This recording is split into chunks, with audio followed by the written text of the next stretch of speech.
Jesus disse aos discípulos para lançarem as redes. Ainda hoje ele está dizendo isso em esforço malogrado, rede rompida, homem pecador. Os que trouxeram suas Bíblias, abram agora, por favor, no livro de Lucas. Ontem à noite preguei baseado no capítulo 5 do Evangelho de Marcos. Hoje quero pregar baseado no capítulo 5 do Evangelho de Lucas. O médico amado. Lucas 5:1, aconteceu que, ao apertá-lo a multidão para ouvir a palavra de Deus, estava ele junto ao lago de Genezaré. E viu 2 barcos junto à praia do lago, mas os pescadores, havendo desembarcado, lavavam as redes. Entrando em um dos barcos, que era de Simão, pediu-lhe que o afastasse um pouco da praia, e assentando-se ensinava no barco as multidões. Quando acabou de falar, disse a Simão: faze-te ao largo e lançai as vossas redes para pescar. Respondeu-lhe Simão: mestre, havendo trabalhado toda a noite, nada apanhamos, mas sobre a tua palavra lançarei as redes. Eu quero usar como tema da mensagem de hoje, e peço a unção de Deus, não só para mim, como para todos: esforço malogrado, rede rompida, homem pecador. Esta passagem que eu creio que o Espírito Santo escolheu para hoje é algo singular. Somente Lucas faz menção dela. Ele dá pouco detalhe, porque quando este livro foi escrito,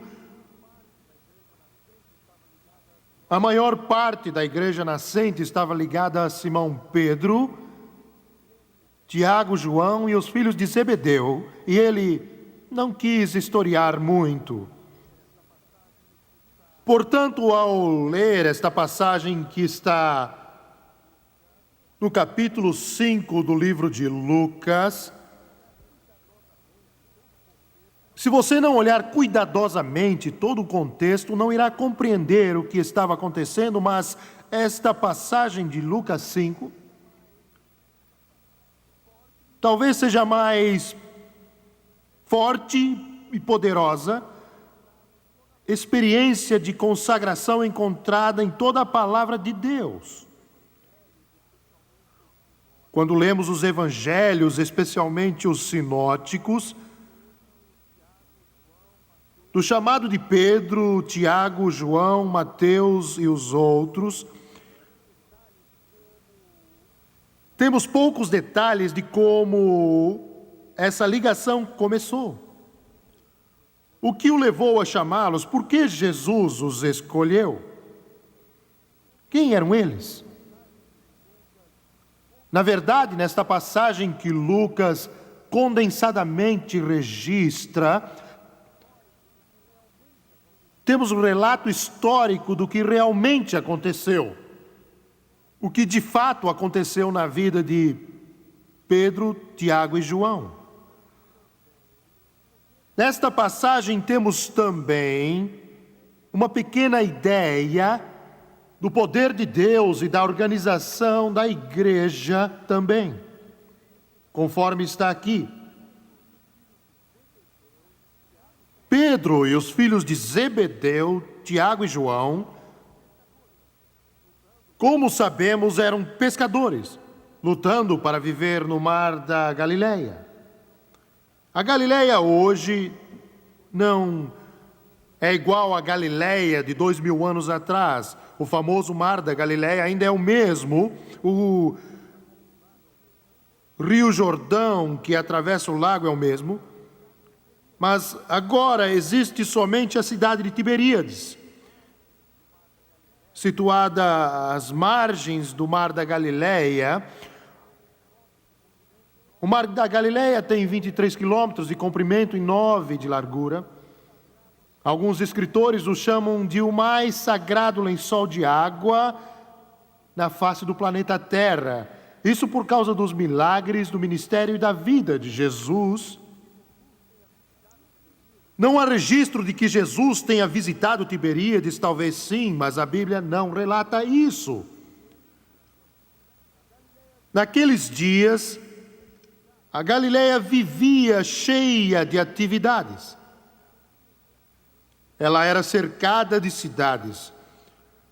Joséfo disse que possivelmente 250 mil pessoas viviam naquela área. Cafarnaum era uma das principais. Betsaida e Magdala eram outras. Joséfo diz que o lago era repleto de peixes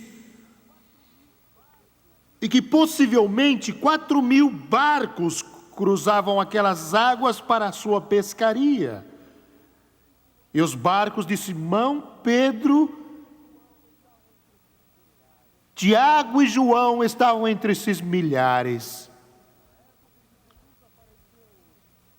Na época em que Jesus apareceu, os escribas esperavam ansiosamente a vinda do Messias, de acordo com Daniel e suas profecias. Isso é que tornou a rejeição de Jesus horrível, porque Daniel foi preciso sobre sua vinda. E então, antecipando este grande advento, João Batista surgiu como um meteorito, o primeiro profeta em quase 400 anos, desde Malaquias e Zacarias, desde Ageu.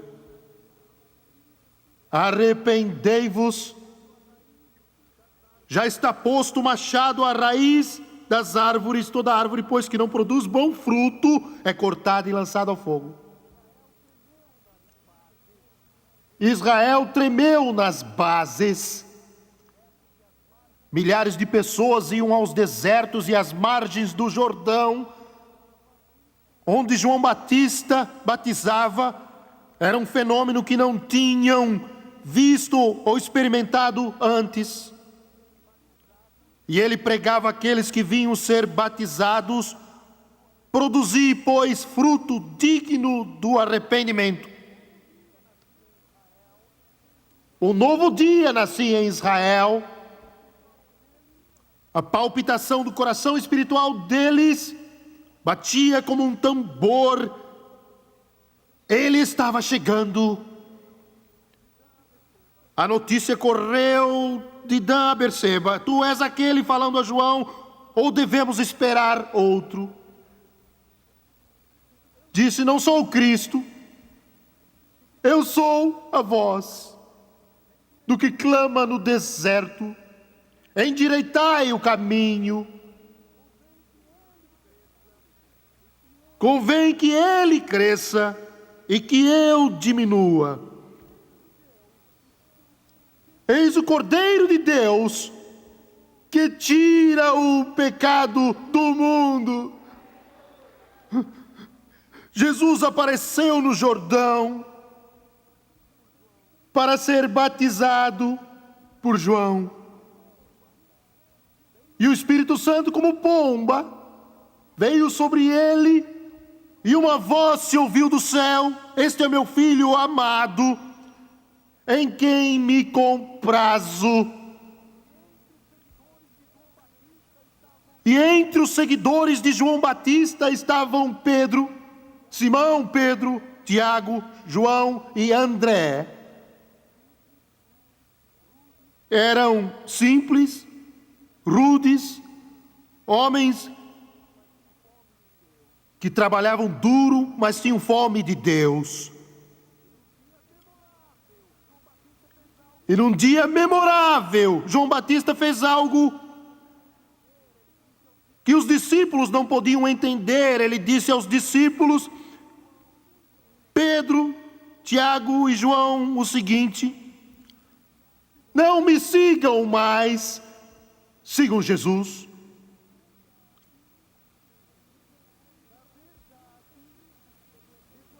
Na verdade, isso era algo que palavras não podiam descrever. Não me sigam mais, sigam a Jesus, o escolhido.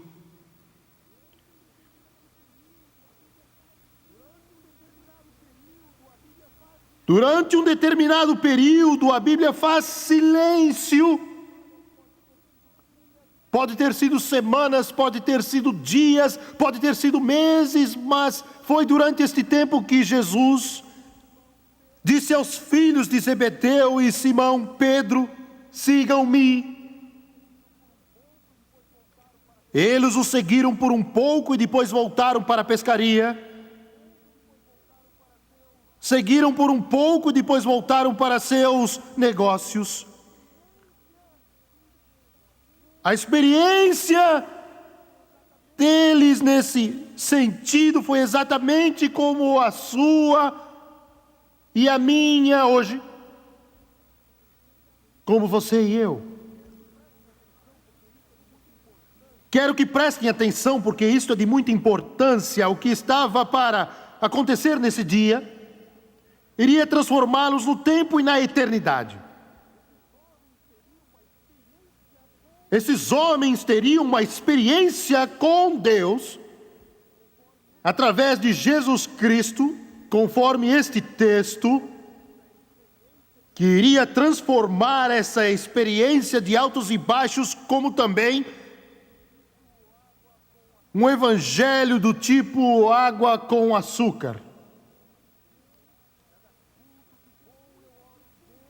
Cada culto que vou, eu oro: Deus, permita que o culto seja guiado pelo Espírito, onde a alma e o coração, faminto pelas coisas de Deus, mas que pela prática religiosa, faminto pelas coisas de Deus mais do que ir à igreja 2 vezes por semana,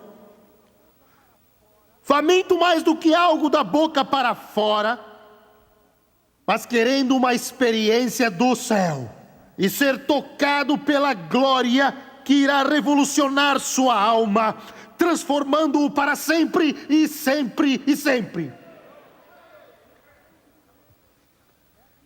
O que acabei de dizer é aquilo que caracterizou o Pentecoste. Mas hoje estamos tão preocupados com números que isso não significa nada. Pensamos que temos tudo e não temos nada. A igreja de Deus hoje parece que está preocupada com 3 coisas: dinheiro, gente e educação. Os 3 são importantes. Você vai querer pessoas, mas não a qualquer custo. Você precisa de dinheiro para a obra, mas não a qualquer custo. E você quer educação. Deus não premia a ignorância, mas a educação em si mesma não é a resposta. Vou repetir isso. A igreja de Deus hoje parece estar preocupada com 3 áreas: dinheiro, gente, educação. Sacrificamos aquilo que é genuíno e real pela vaidade, pela grandeza e pelos números. Quando o Espírito Santo não está tão interessado em números, Ele está interessado em separar aquelas pessoas que têm fome de Deus, levando-os a ter uma experiência celestial, a ponto de sacudir este mundo, realizando alguma coisa de valor para Jesus Cristo. Você entendeu o que estou tentando dizer? Então os filhos de Zebedeu e Simão Pedro estavam para ter uma experiência transformadora, e é o que desejo ver hoje à noite. Estou falando a crentes agora, uma experiência transformadora. Você já é salvo, muitos já foram batizados com o Espírito Santo, Mas lá no fundo você anseia por algo mais do que rotina. Você quer o toque de Deus. Você quer a demonstração do poder de Deus. Você quer algo do céu que irá revolucioná-lo a ponto de você nunca mais ser a mesma pessoa. E quando você sair dessa reunião, não me importa se gostou da música, não me importa se gostou da pregação, não me importa se gostou deste edifício, não me importa se gostou das reuniões, isso não é importante. Mas se sair deste lugar e tiver visto Jesus, e tiver visto o seu poder, e tiver visto o seu amor, e tiver visto sua graça, e tiver visto sua glória, então Ele irá revolucioná-lo, transformá-lo, colocará algo do céu em você, e Ele tocará a sua alma, Ele irá transformá-lo e você nunca mais será o mesmo. Seu falar não será o mesmo, seu andar não será o mesmo, seu agir não será o mesmo. Você não amará as coisas que amava antes, você será totalmente diferente, pois a sua vida irá mudar.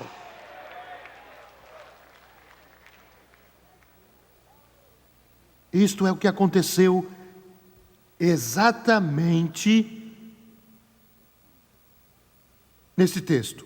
A Bíblia diz que Jesus estava na Galileia, perto de Cafarnaum.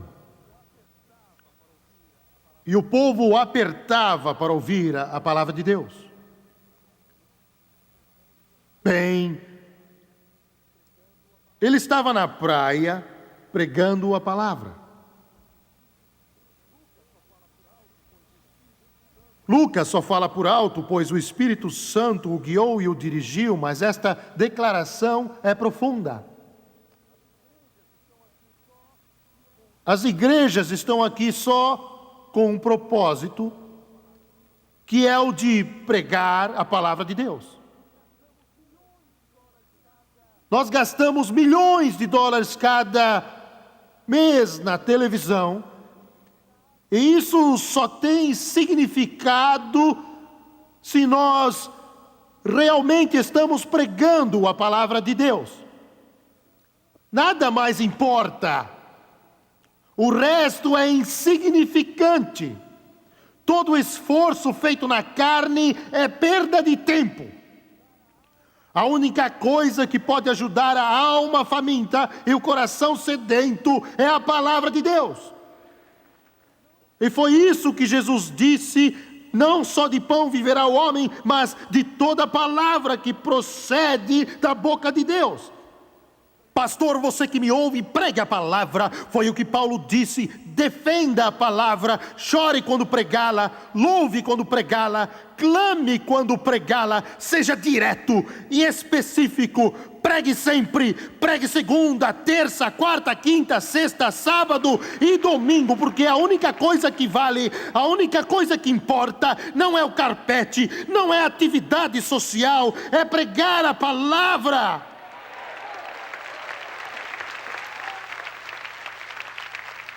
Nada mais satisfará o homem.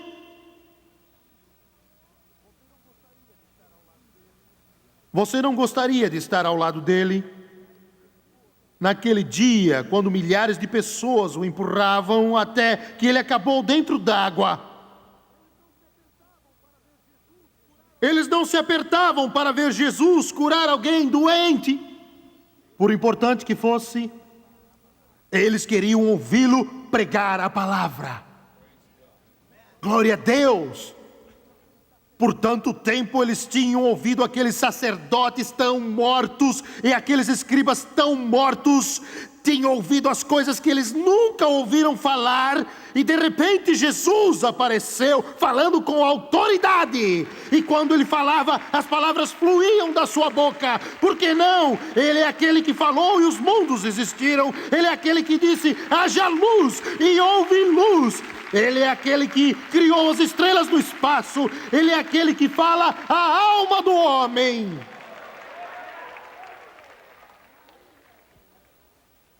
A palavra. Aleluia a Deus.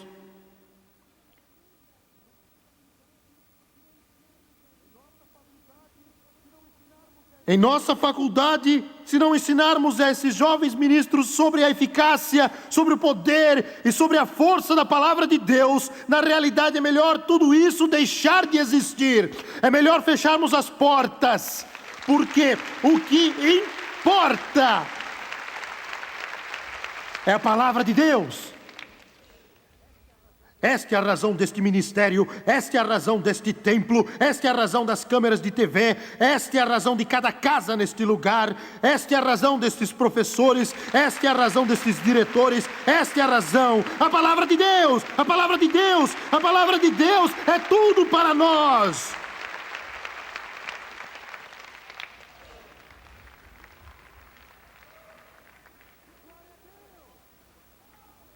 Glória a Deus! Glória a Deus! Glória a Deus! Se o seu pastor não prega, vá procurar um outro que pregue. Se ele não se inflama, procure um que está em fogo. Se realmente o Espírito Santo não flui através dele, vá procurar um onde ele flua.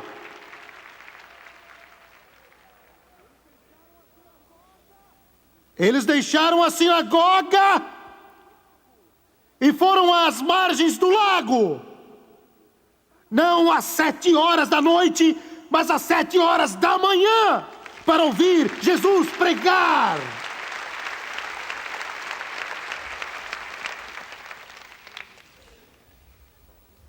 Aleluia. Glória a Deus.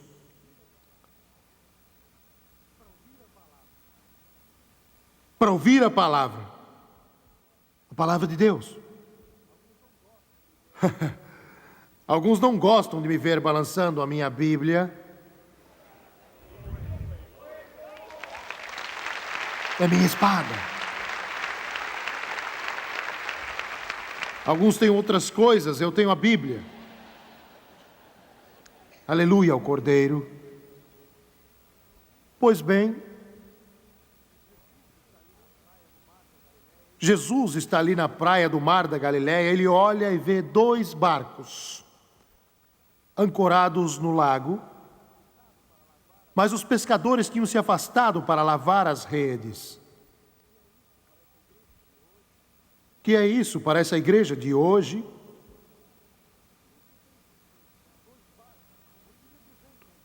Dois barcos, o que representam os 2 barcos? A salvação e o Espírito Santo. Não sabia disso, eu sei que não. A salvação e o Espírito Santo. Mas eles ancoraram na praia. E quando você ancora a salvação e o Espírito Santo na praia, você vai acabar lavando as redes. Quer dizer que tudo acabou, não precisamos nada e não vamos apanhar nada. Vamos desistir e voltar para casa.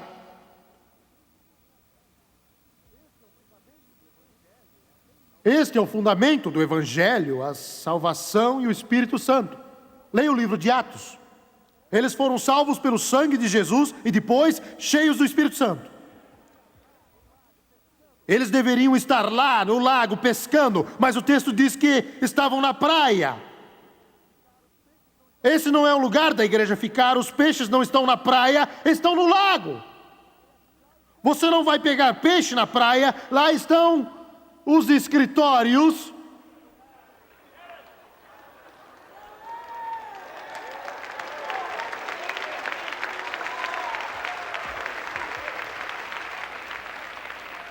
Deus está procurando alguém para entrar no lago. Está procurando alguém para entrar no mar. Está procurando alguém para pescar. Há pessoas que lhe dirão como pescar. Há pessoas que lhe ensinarão a pescar. Há edifícios feitos para ensinar a pescar. Mas estão na praia. Esqueça-se deles. Entre no lago, onde os peixes estão. É lá que Jesus vai levar você. Glória a Deus. A sociedade está cheia de novidades. Existem mais de 100 tipos diferentes de psicólogos. É verdade, e provavelmente terão mais 10 tipos diferentes daqui a um ano. tentando resolver os problemas da humanidade pecadora, terapia, psicoanálises, conselhos e assim por diante.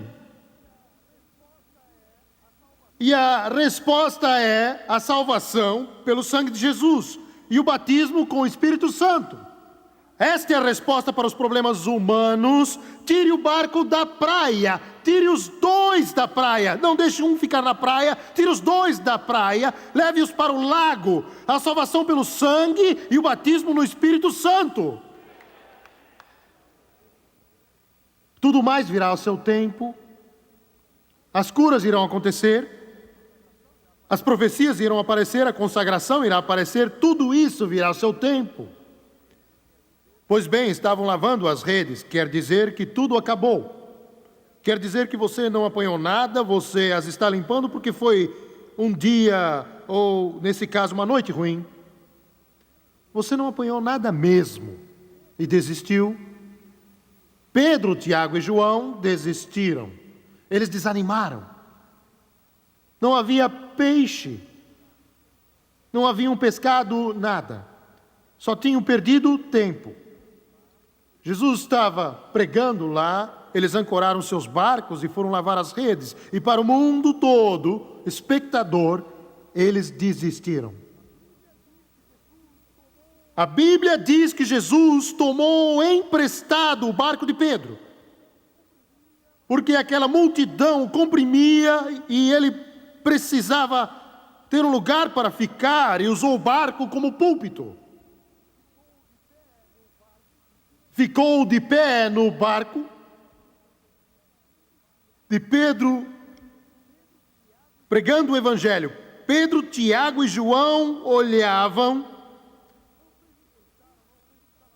Não sei o que pensaram, não sei o que estava na mente deles, mas ouviram Jesus e ficaram ali.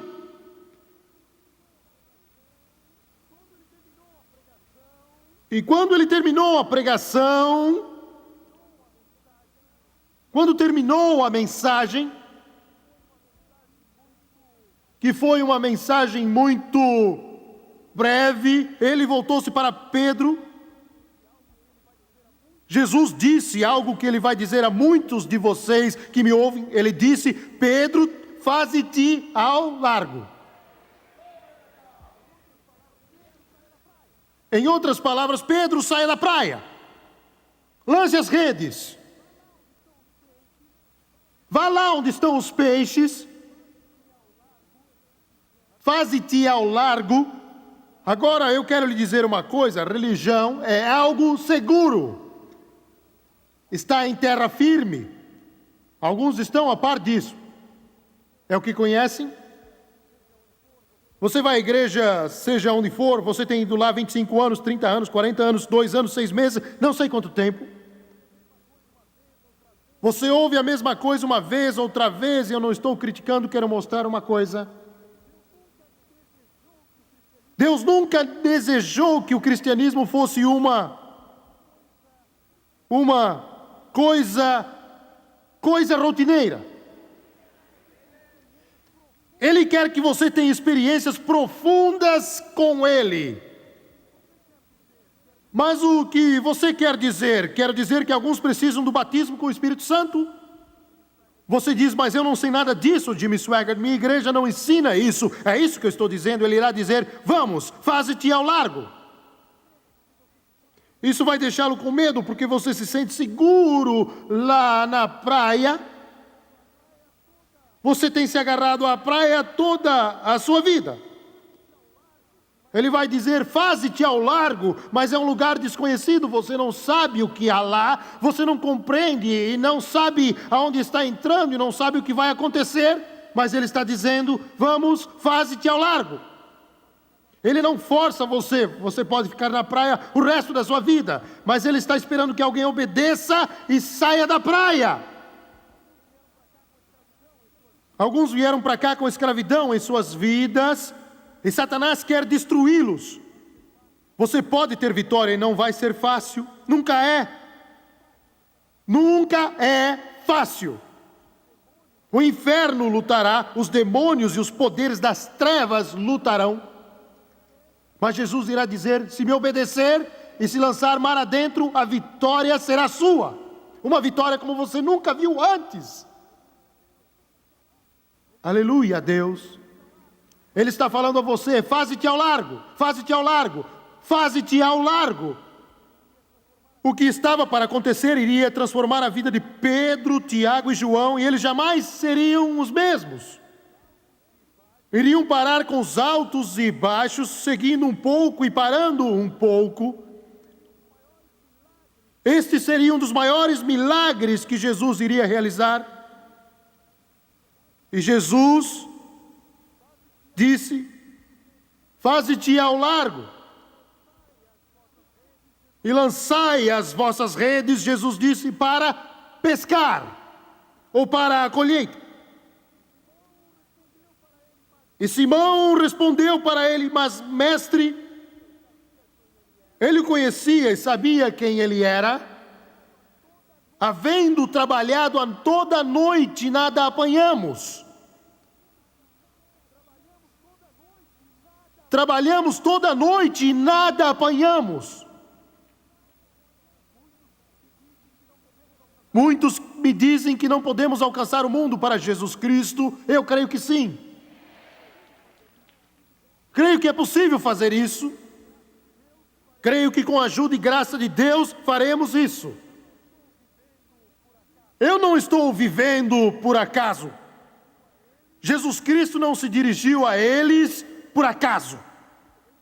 Entendeu o que eu estou dizendo? Ele quer que você cresça nele, quer que sua vida seja produtiva, quer que o poder de Deus encha a sua alma e que você tenha algo. Pedro disse: trabalhamos toda a noite, não temos nada. Se você luta e não tem nada, algo está errado. Porque quando Jesus está no barco e quando Jesus está guiando e dirigindo, o barco não vai voltar vazio. Glória a Deus, aleluia. Glória a Deus. Levantem as mãos e louvem ao Senhor. Aleluia. Lá em cima na galeria, eu creio que foi em setembro de 1986, o Espírito de Deus encheu meu coração e Deus falou comigo e disse algo.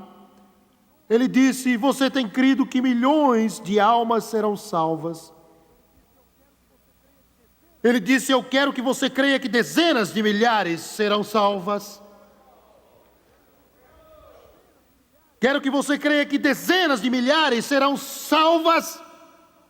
Foi isso que o Espírito me disse, não são palavras minhas, não estou exagerando. Disse: creia que dezenas de milhares de pessoas serão salvas. Eu reconheço que o inferno tem feito todo o possível para dificultar isso. Eu entendo isso. Eu tenho ido para a cama várias noites nesses últimos meses sem dormir, chorando, quebrantado. Deus, como iremos fazer? Porque esse peso é tão grande que as palavras não podem descrevê-lo. Eu morrerei. Fisicamente eu morrerei, e eles irão me enterrar se eu não for capaz de cumprir o chamado de Deus para a minha vida.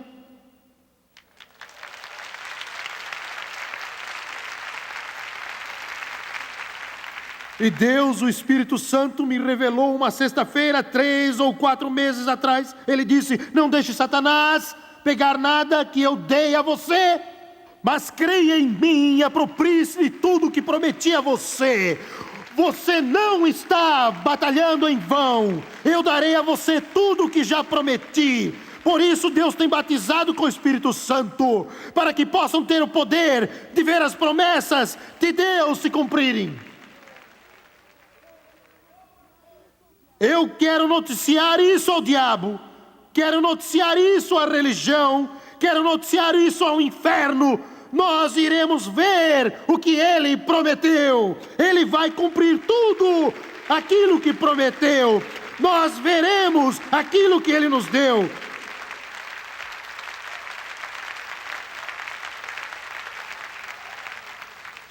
Em dezembro eu fui até Honolulu, no Havaí, pregar para um grupo de pastores. Não fiz muita coisa, Estava lá orando após a conferência certa manhã. Eu acho que foi no dia seguinte ou 2 dias depois. Eu tinha saído daquele hotel para andar pela Bahia e andei vários quilômetros. No meio do caminho eu senti que o Espírito de Deus começou a agir em mim e Ele começou a falar comigo sobre a minha vida. Ali naquele lugar, Ele começou dizendo que Ele iria operar algo em minha vida muito doloroso. Seria difícil. E que Ele iria moldar-me como Ele queria que eu fosse. Eu me lembro como se fosse hoje, daquele dia. Estava soluçando, era um parque. Eu estava chorando, quase sem controle. Eu me curvei com medo de que alguém me visse e pensasse que eu estava doente ou então louco. E o Espírito Santo se derramou sobre mim e começou a dizer o que Ele iria fazer com minha vida. Não pude entender, nem compreender o significado. Foi difícil, eu senti um peso, senti dor no coração, naquele dia. E então, 1h30 depois, o Espírito mudou, e creio que foi antes disso, Ele falou comigo sobre minha esposa. Primeiro Ele disse, eu vou operar uma obra no coração dela. Eu nunca disse nada sobre isso até agora. Ele disse, vou realizar uma obra na vida dela. Vou dar a ela muita força, ela sempre foi muito forte, mas vou dar a ela uma força que ela nunca teve antes. Eu sei que muita coisa você não entende, e sei que o mundo não entende, eu mesmo não entendo muita coisa, mas eu sei que Ele está operando uma obra, Ele está operando algo em minha vida e na vida dela, refazendo totalmente este pobre evangelista, refazendo totalmente este evangelista. O velho Jimmy Swaggart morreu, morreu, morreu, morreu, morreu.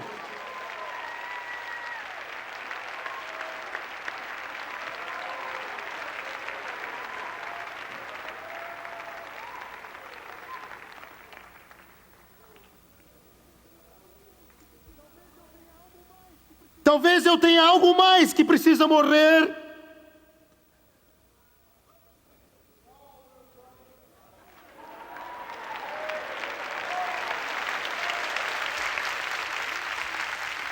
Mas Deus é testemunha de que eu só quero fazer o que Ele quer, somente o que Ele quer. Só quero aquilo que Ele quer me dar. Só quero ser aquilo que Ele quer que eu seja.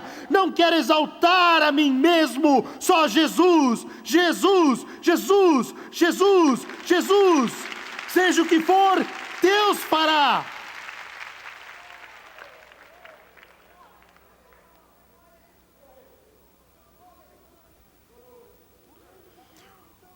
O reino de Deus não vem de ostentação.